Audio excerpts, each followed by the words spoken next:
Los periodistas. Los periodistas.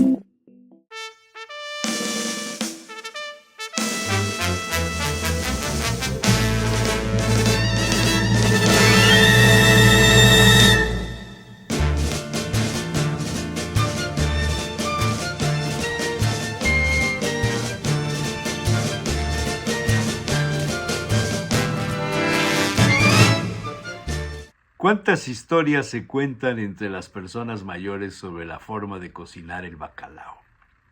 Se acude a la cantaleta de así lo hacía mi abuela y con eso se daba por concluido el tema. Pero en verdad, contaba Salacaín a su pequeña audiencia, poco se supo y se sabe del bacalao salvo los nombres de las tiendas, abarrotes donde se consigue a buen precio. Y el primer debate es si el bacalao se pide con espinas o sin espinas, pensando quién lo compra en la facilidad para cocinarlo y por ende comerlo. Salacaín había dedicado muchas horas de su vida a desalar, cocinar y comer bacalao en donde fuera, y privilegiaba siempre los trozos de volumen, donde las lonchas se desprenden una a una, permitiendo así obtener el mejor sabor y la mejor consistencia. Estas piezas derivadas del llamado lomo jumbo o del lomo central. Es ahí donde está la mejor parte del pescado secado con sal. Los expertos dan prioridad a esa parte, la más noble, tiene más carne y se puede separar fácilmente en láminas. Algunos les llaman también lascas. De ahí el precio más alto de esta parte en comparación a las demás. Las partes de menor calidad, por tanto, precio inferior, se ubican en las agallas, las pencas, el cogote y la cola. Esa carne se transforma en el conocido bacalao desmigado, carne fibrosa útil para ensaladas, buñuelos, vizcaína, brandada, etc. Estas partes, por desgracia, son las más socorridas en los hogares poblanos.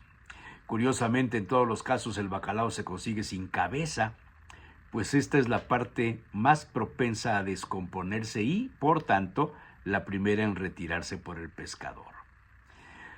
Alguna vez Salacaín escuchó a una señora de la llamada Sociedad de Muy Buena Familia contar su receta de bacalao. Como era muy duro, decía la dama, lo metía a cocer en la olla express para ablandarlo bien. Graso error. El bacalao tiene su protocolo. Primero comprarlo en un sitio con prestigio, pedir siempre Gadus morua, el bacalao noruego por excelencia. Esa es la especie de bacalao. El langa es el tipo de bacalao. Un asunto algo difícil de comprender para gente no aficionada a consumirlo. El siguiente paso es fundamental: cortar el bacalao. Un asunto prácticamente exclusivo del patrón o del capataz. De ahí se deriva la frase el que corta el bacalao para referirse a la persona con mando, con jerarquía. Y una de las amigas cuya familia había migrado de Europa del Este pidió al aventurero profundizar en la historia de la frase y no tanto en las recetas de cómo preparar el bacalao. La leyenda sitúa la frase el que corta el bacalao en el siglo XVI. Ante el precio de otros pescados, el bacalao era para la gente pobre y la merluza para quienes tenían dinero. El precio dependía de la cantidad de pescado obtenido y al ser salado su transporte era fácil.